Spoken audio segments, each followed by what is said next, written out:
The wedding that started it all. David held Emma's hand in his, the warmth of her skin sinking into his bones like sunlight in winter.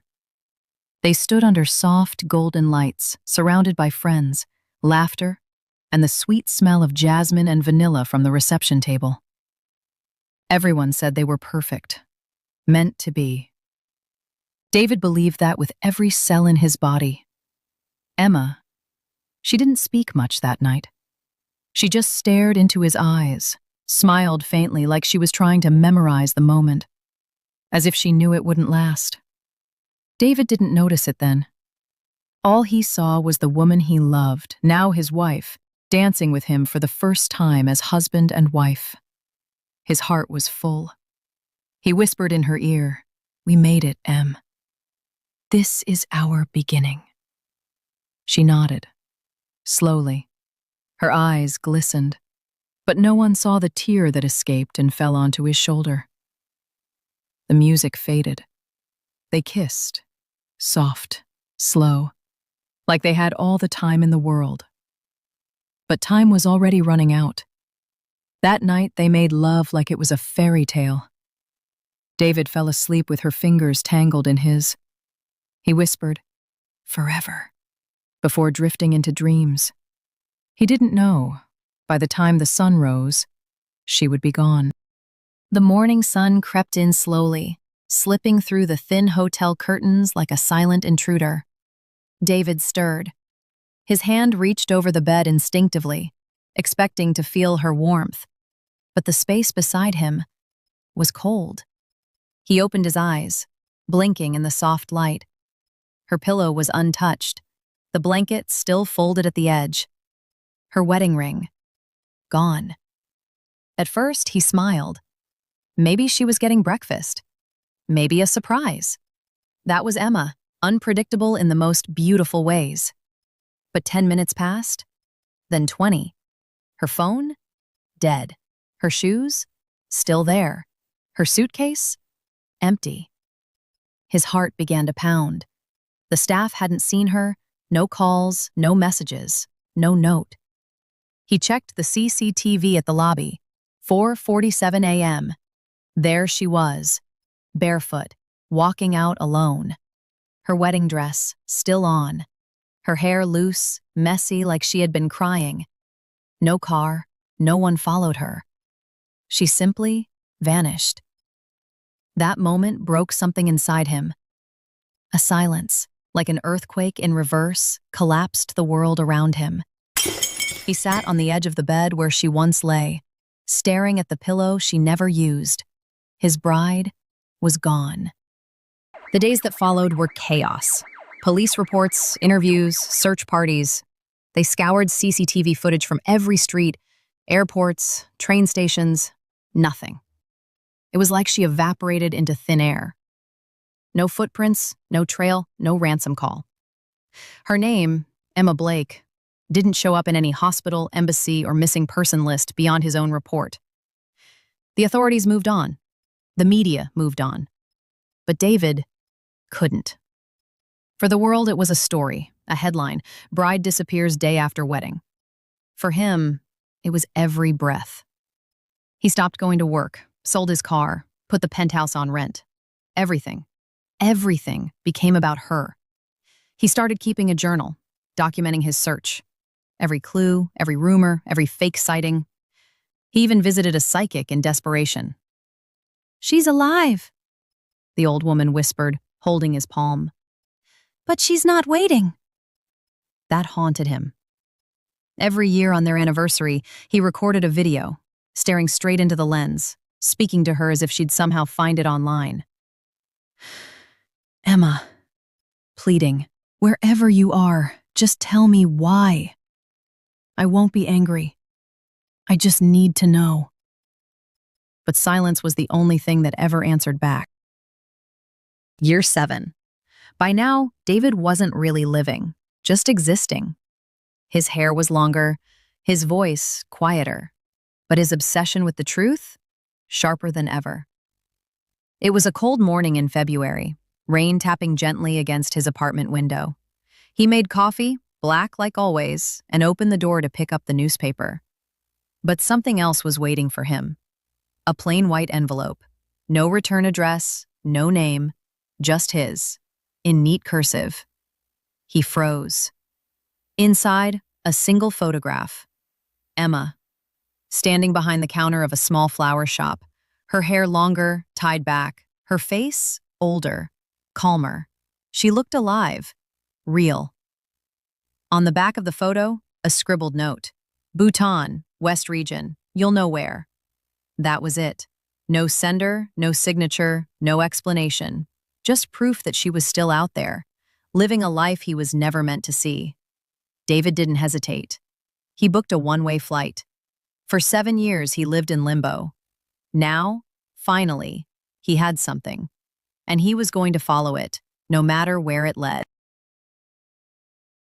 Bhutan. The air felt different there. Thinner. Quieter. David wandered narrow streets, lined with prayer flags and old brick walls, holding nothing but that photograph, and a storm inside his chest. Locals pointed him to a hillside market. And there, tucked between a tea house and a bookstore, was the shop. It looked exactly like the photo. A small wooden sign that read, "Petal and Root," swung gently in the breeze. He stepped inside. Bells jingled softly above the door. The scent of roses, lilies, and soil hit him all at once. And then, there she was, Emma, arranging tulips behind the counter, completely unaware. His breath caught in his throat. For a moment, he forgot the years, the pain, the betrayal. All he saw was her. She looked up, and everything stopped. Her face drained of color. Her hands trembled. Shocked. "David?" she whispered. He didn't speak, just nodded. The silence between them was heavier than the mountains outside. She came around the counter slowly, cautiously, like approaching a ghost. Softly. "You weren't supposed to find me," she said. Her voice cracked. "I made sure you couldn't." David blinked, confused. Why? And then, she broke. Emma sat down slowly on a small wooden bench in the back room. Her hands trembled as she poured 2 cups of tea, one for him, one for her. "I didn't run from you," she began, eyes fixed on the steam rising from her cup. "I ran from your father." David froze. "What are you talking about?" Emma looked up, tears already forming. "Your family didn't choose me because I was perfect for you. They chose me because I owed them." She paused, gathering the courage to say the words she had buried for years. "Your father, he offered me a life I couldn't afford to dream about. All I had to do was marry you, keep you grounded, soften your image for the public, make you look complete." David's hands clenched. "So it was all fake?" "No. That's the part that ruined me. I actually fell in love with you. And when I told your father I wanted to tell you the truth, he said if I did, he'd crush you. Not me, you. He knew things about your campaign, about your family's dealings. One leak, one scandal, your future would be over." Her eyes welled up. "So I made a choice. I chose to be your heartbreak instead of your downfall." David sat there, speechless. The woman he loved had destroyed him to protect him. David stared at her like he was seeing her for the first time. Not the girl he married, but the woman who carried a secret for 7 years, alone. "You should have told me," he whispered. "I would have chosen you over everything." Emma shook her head slowly, her voice barely above a breath. "That's exactly why I couldn't tell you. You would have burned your whole world to the ground for me. And I wasn't worth that much blood." Her words shattered something inside him. "Don't say that," he muttered. She smiled, but it was sad, tired. The kind of smile you give when your heart has already let go. I used to imagine this moment, she said. You finding me, and in that dream I'd run into your arms. But now that you're here, I know I was never meant to be in your story after all.